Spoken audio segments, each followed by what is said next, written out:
So here's what I devised for the quick change yard hydrant. You're gonna start with a piece of 6-inch PVC pipe. You gotta use 6-inch because 4 is too small. Now, you can get yourself what's called a pitless adapter. And this is what usually goes in your well. This is what they put on the side of the well casing.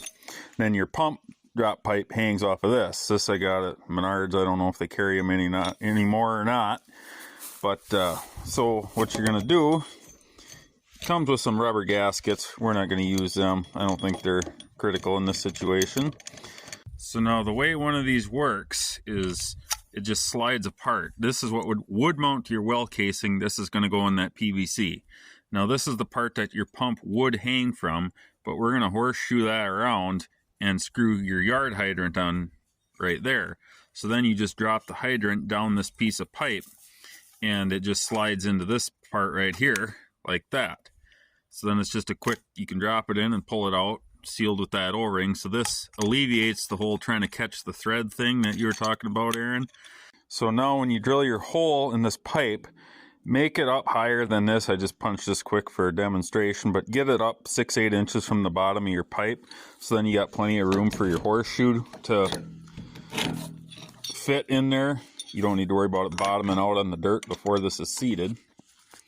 Okay, so now I got that socket mounted in there, and you're going to want to Swiss cheese this thing up with some probably 1/2-inch holes or something for drainage.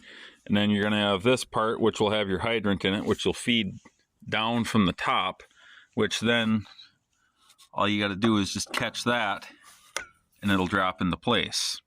Now, you're going to run this 6-inch up above grade, knock her off above grade a little bit. You can get what's called a well seal, which is what they use down south where they don't have pitlesses like that. And it's just 2 pieces of metal with a rubber ring in between it and some bolts, and you tighten it down and it'll seal that up. So you get one of them that's got one 1-inch hole in it, and that'll seal off your top. So now, if you're really going for the Cadillac of water systems here, wherever you tap your line in that's going to feed this, you put one of these guys in.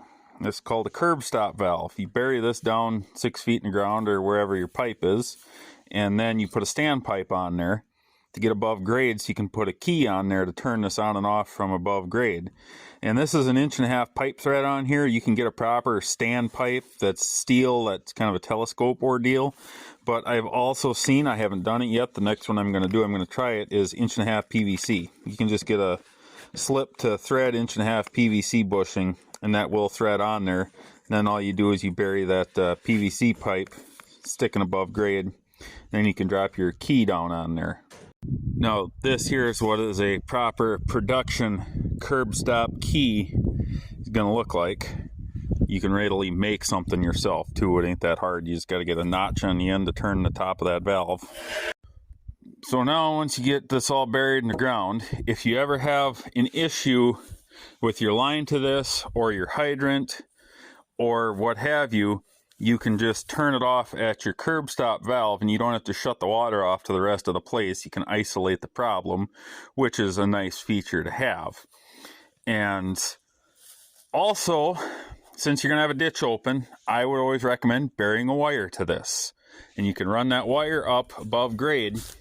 And if you cut this off, 18 inches up or what have you, you can stick an outdoor outlet on there. So then if this is next to an outdoor stock tank, you got an outlet you can plug your heater in if you got to run a heater on there.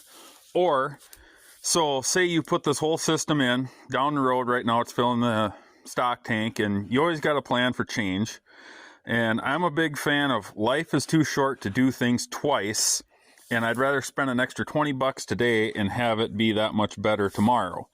So now time passes, you want to upgrade and say go to a drinker instead of your stock tank. Now all you got to do is take that well seal off.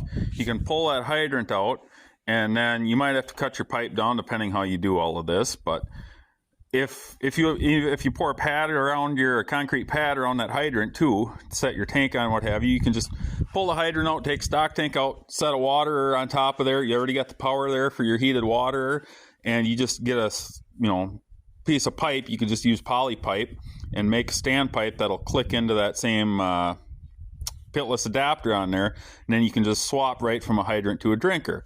Vice versa.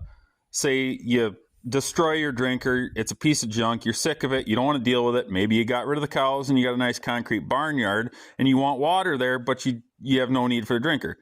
Tear the drinker off, take and screw that pitless adapter onto a hydrant, drop a hydrant down that pipe, and put your well seal or cap, what have you, on there.